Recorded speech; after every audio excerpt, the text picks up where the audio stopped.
All right, hey guys, welcome to part 9 of why Jesus ignores all rapture prophecies and predictions all the time.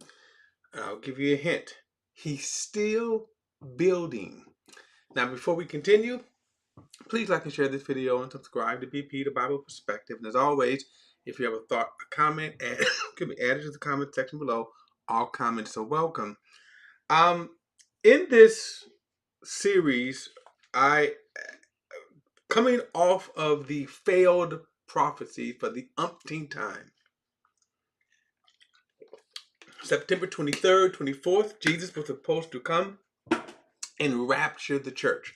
It got, well, I'm going to say worldwide attention. And which is kind of funny because it wasn't just the kooks, the illiterate people. I mean, all over people were prophesying or predicting that Jesus was going to return or rapture the church. Actually, it was rapture the church on September 23rd, 24th. Of course, we're 2 months out, going on 2 months away from that. There is another prediction, and again, as if people don't learn, they don't. And every generation or every other generation, we have a wild, failed rapture prediction. People won't learn. But this one is coming up, supposed to be now in Hanukkah. So coming up in December, I think it's December 14th around. It's Hanukkah, something like that. But anyway, it's not getting much traction. Sorry, guy, your prophecy is too close to the failed prophecies of September 23rd to 24th. But why do they? Okay, so the thing is, so why do the prophecies fail? Why? And people really think, and I'm going to say there are a lot of people that of an honest heart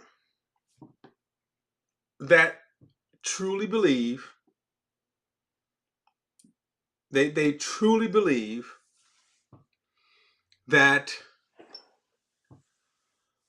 their predictions is right. Okay, so why do they fail? Well, the reason why they fail is because faulty methods of interpretation. The way they read and interpret scripture, that's the problem. That's why. Okay? So I'm breaking this down, showing you, and not as in depth, okay, as I could go, but I think enough to give you an understanding. So I'm going to get into the rapture now. We talked about there were two foundational scriptures or passages that I'm using for this. One was Matthew 24.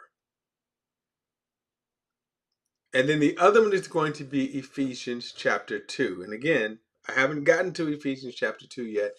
And then some of you, especially those of you who have studied, right, prophecy, you probably are wondering, how in the heck is he coming up with Ephesians chapter 2? Hang on, we're going to get there. And so Matthew 24, is, of course, the Lord himself is teaching on prophecies, the end times. But remember I said, again, faulty methods of interpretation, not really, and then adding things to the scriptures that Jesus didn't say, adding things to the scriptures that is not there. I'll give you an example. I go back and forth with a brother. I call him a brother. He doesn't call me a brother, but I'm going to call him a bitter old brother, a bitter, hateful person. He's threatened to sue me. There's another guy on Facebook. It's saying they threatened to sue me. So, but he doesn't believe in the rapture. But his thing is always the resurrection. The resurrection of the dead. But what is the resurrection of the dead? The Bible talks about the resurrection of the dead. Yes, it does. But then the Bible also talks about the dead in Christ. you know. So again, I want to get into that because again, we have to understand that phrase, "the dead in Christ," is part of the misinterpretation. He does in denying that the rapture. He says the rapture is a lie, and his theology is the word itself, rapture, and he split hairs over that. And I can say, okay, fine, catching up. Do you believe in the catching up? Because the Bible actually teaches that. Anyway, but again, faulty interpretations, and again, just things that people don't put together. So let me kind of go back. Let's jump to come on, where am I at? Here we go.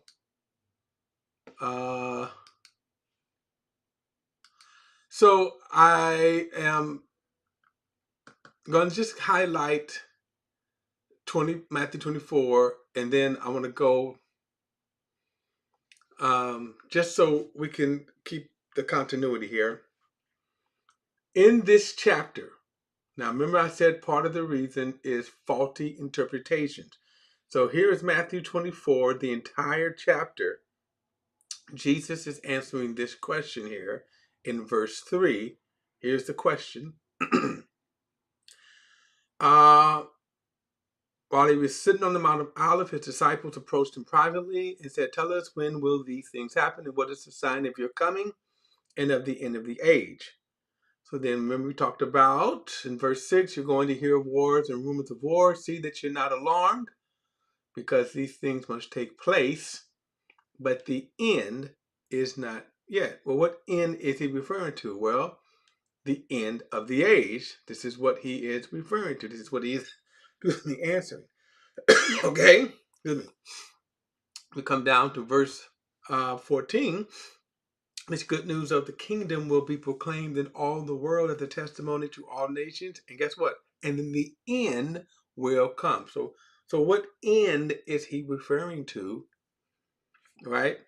So let me do this quick, again, recap so that, again, you kind of have in your mind where and why I'm going where I'm going. This is Daniel chapter 2, remember? This vision of a human form that was given to Nebuchadnezzar in Daniel chapter 2.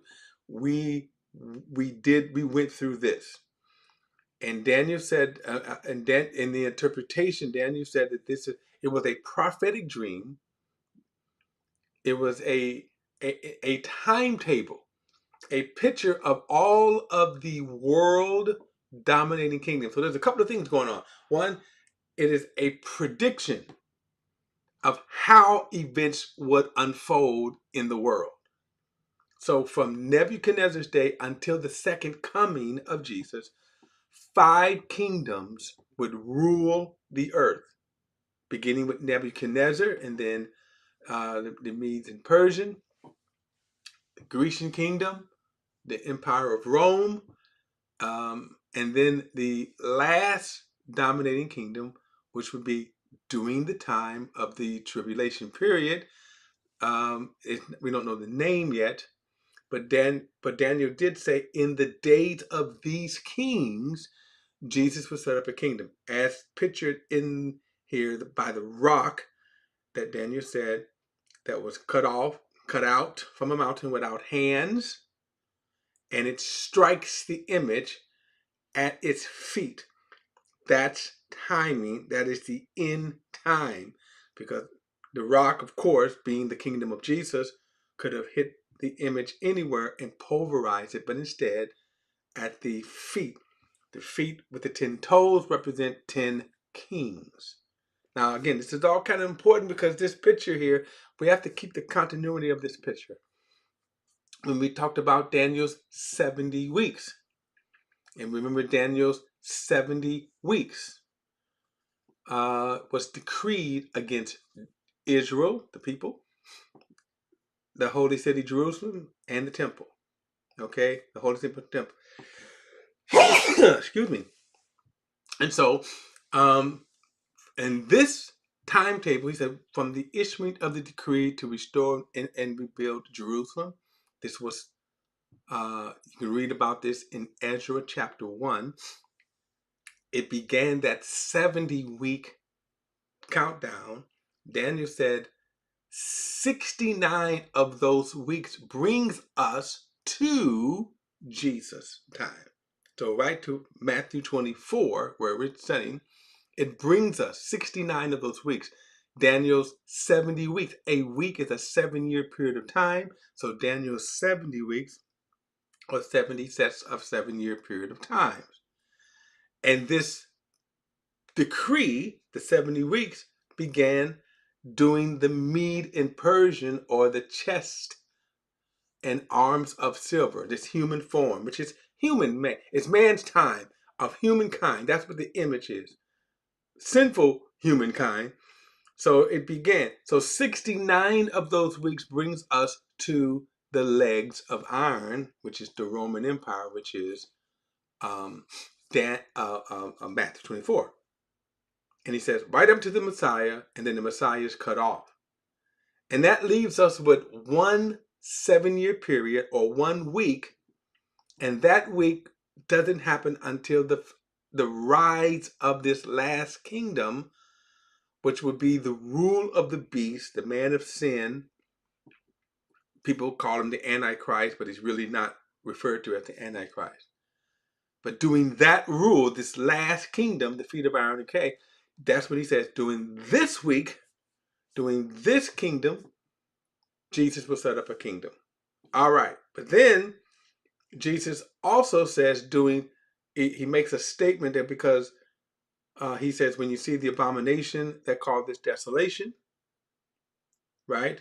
That happens during this last kingdom, the feet of iron and clay. All right, so now let's go back to Matthew. And then when he says this good news of the kingdom will be proclaimed in all the world as the testimony to all nations, and then the end will come. Well, we know the end comes when what? This last kingdom, right, arises during that time. This is when Jesus comes. Now, we're going to get a further explanation of that. So verse 15 says, so when you see the abomination that called the desolation spoken by the prophet Daniel. So we read that, we studied that, but that happens during the last 70th week. The 70th week. So then he said, verse 21, for at that time there would be great tribulation.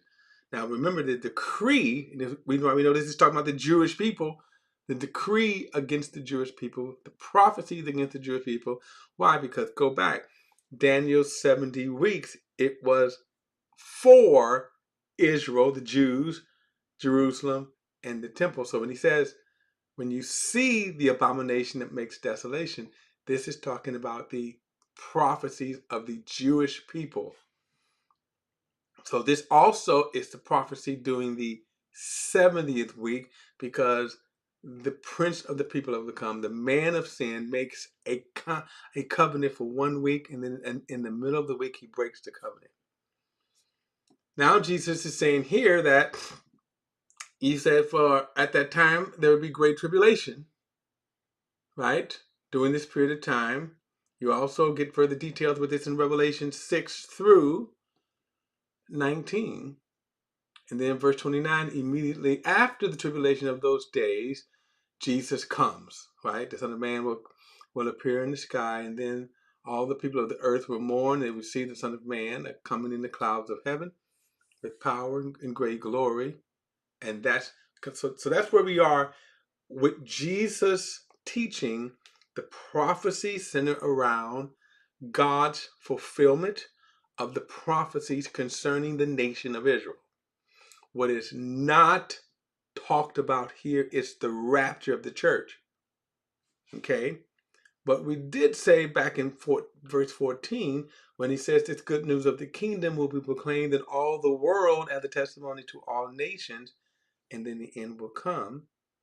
So you notice here the gospel is being preached to all the nations. And then I asked the question, so this is during the church age or the church time. What is God doing with that? Well, we looked here. We said, in Acts chapter 1. So remember, he makes this statement. He's gathered around. He says, so when they had come together, they asked him, Lord, are you restoring the kingdom to Israel at this time? Well, that's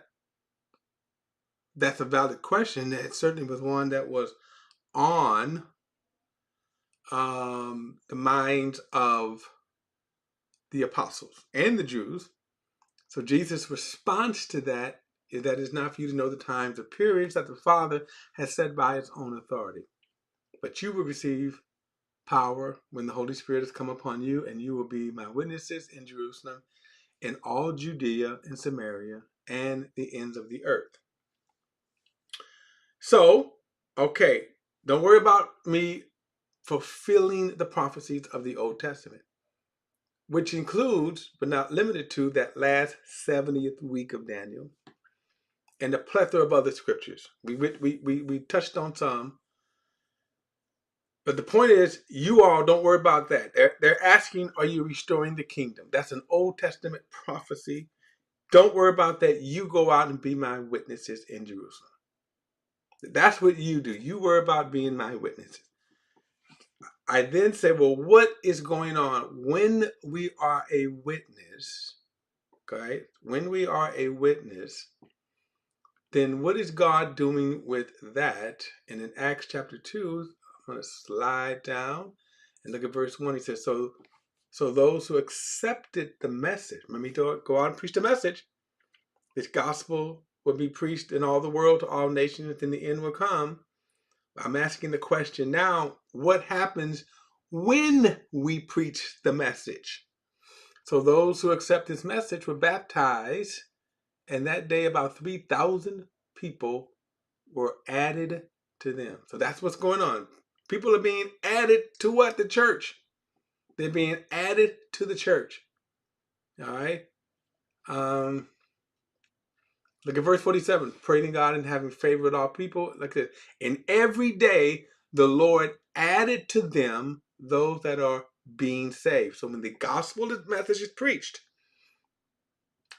when we preach the gospel message, God is adding those that are being saved. People are being saved. So that's what's going on. That's what God is doing with the message. However, let's go further.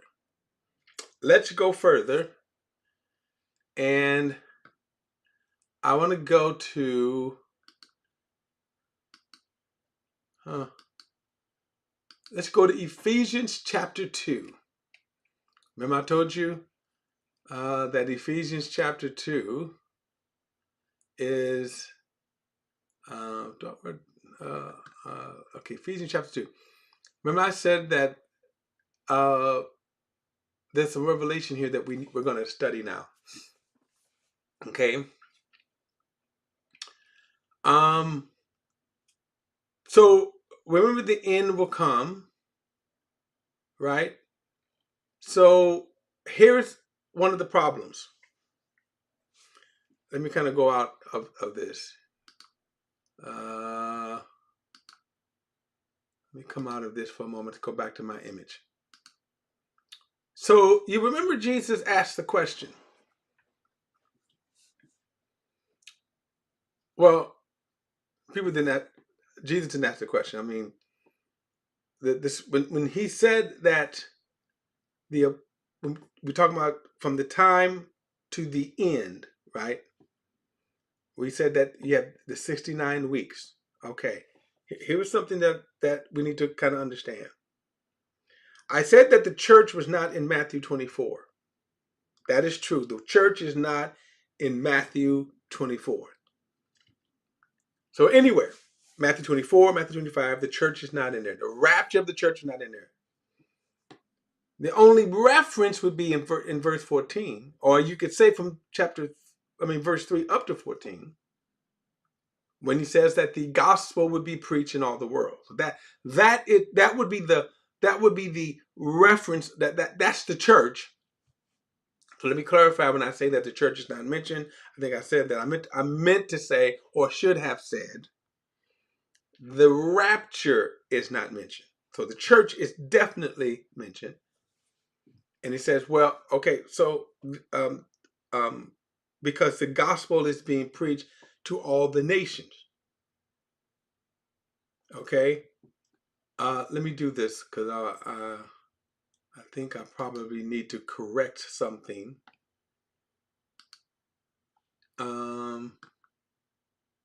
Let's see.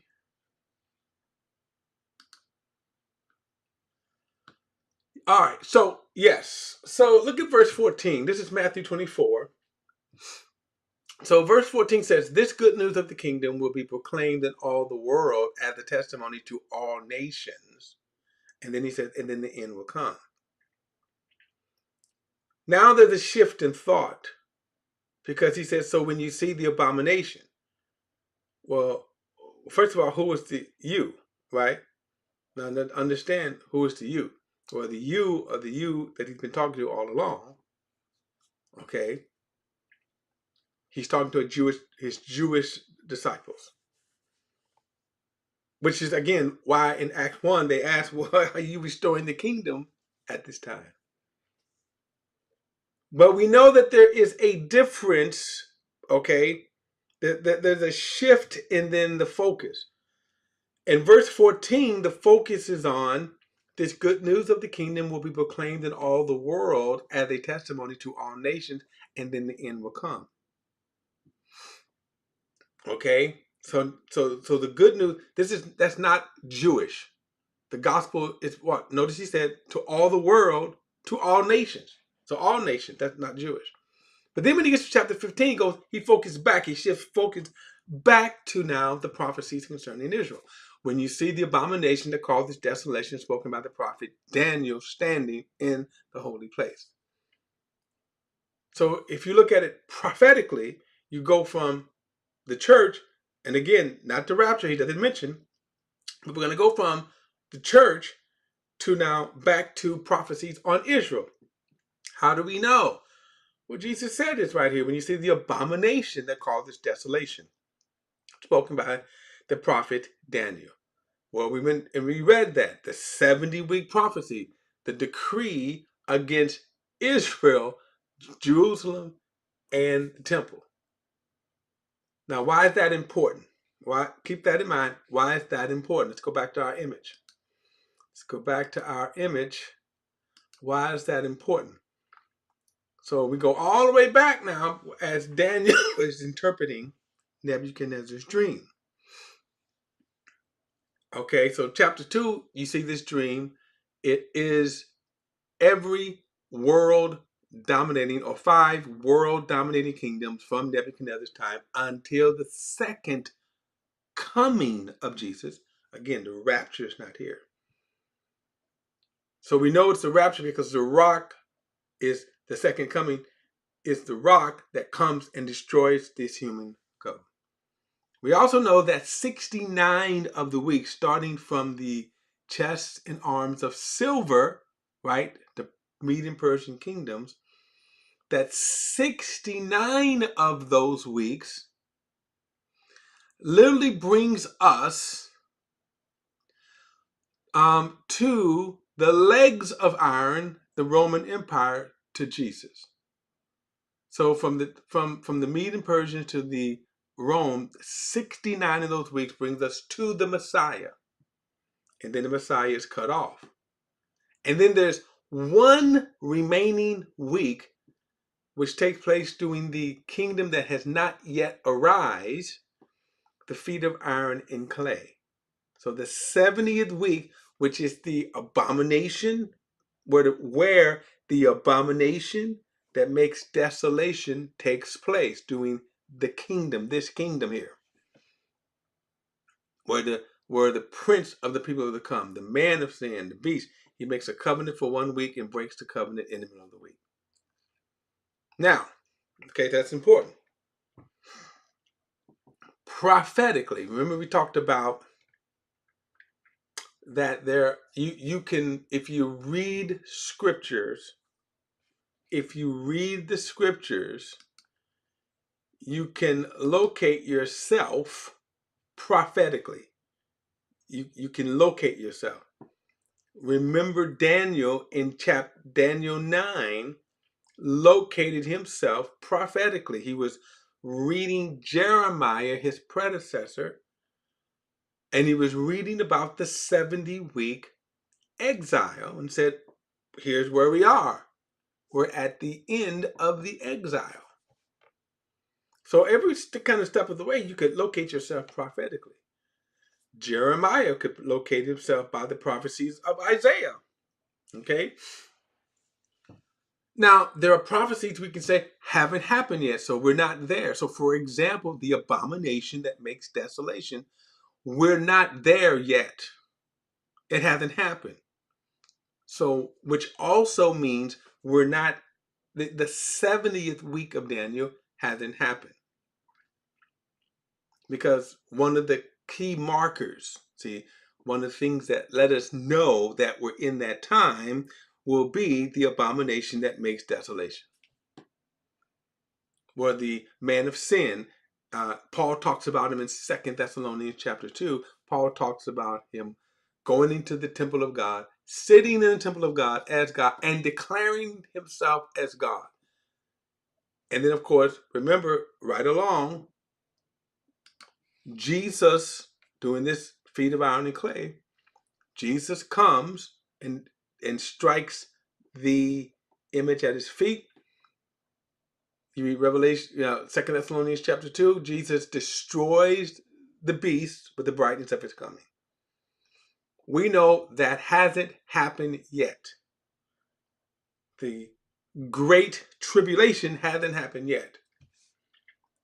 So one of the markers that we know we're in that period of time is that abomination. That's the 70th week of Daniel. Prophetically, then, so when Jesus came, Matthew, well, not only Matthew, but the apostles, okay, the apostles, they could have located themselves. They could have said, we are now at Daniel's 70th week. I'm sorry, 69 week. I'll get to it. We're at Daniel's 69 week. Why? Here's the Messiah. And it's kind of interesting because while Peter and them was fixated on the restoration of Israel, they also should have known, the Messiah is going to be cut off. Right? There it is, right there. The Messiah is going to be cut off. Right? Whoop. Daniel's its prophecy said that. So they could have said, right now, we are in week 69. Prophetically, we are between week 69 and week 70. Because the 70th week hasn't happened. Jesus told them, when you see the abomination that makes desolation. Well, guess what? For the last 2,000 years, we haven't seen the abomination that makes desolation. I am aware there are some theologies that teach that a lot of this stuff happened back around AD 70. I'm not going to get into it here, but they're not paying attention to the details. In other words, what happened when Titus, the general, rode into and destroyed Jerusalem, which was prophesied by Jesus. We read that. He did not go into the temple and declare himself as God. That's the difference, okay?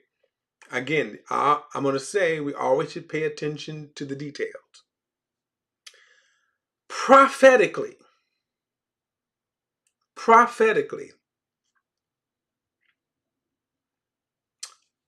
even 2,000 years, we are between week 69 and week 70.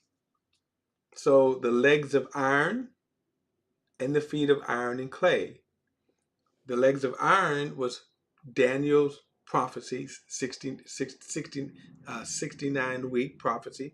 And then the abomination that makes desolation is in the 70th week. That hasn't happened yet. So we know we can look at that. It hasn't happened yet. So prophetically, we are between week 69 and then week 70. Prophetically. So for the last 2,000 years, we have been between week 69 and week 70. We've been between those weeks. Okay? So if you look at this, here's how we can locate ourselves. Daniel's 69 weeks, legs of iron, brings us to Jesus. Brings us to the crucifixion of Jesus. And then we know that we haven't seen the abomination that makes desolation. So we have not yet seen the feet of iron and clay. We have not yet seen the abomination that makes desolate. Okay, so right now, we are between week 69 and 70. So now remember the question I asked, what is God doing during this period of time? And now that brings us to Ephesians, which we will get to in part 10. But that's where we are. So now we're going to talk about what is God doing between week 69 and week 70. And so here's the answer. God is building a house. God is building a house. So I'm going to get into that next time in part 10. The house that God is building. All right. So don't forget to like and share this video and subscribe to BP the Bible Perspective. And as always, if you have a thought, a comment, add it to the comment section below. All comments are welcome. And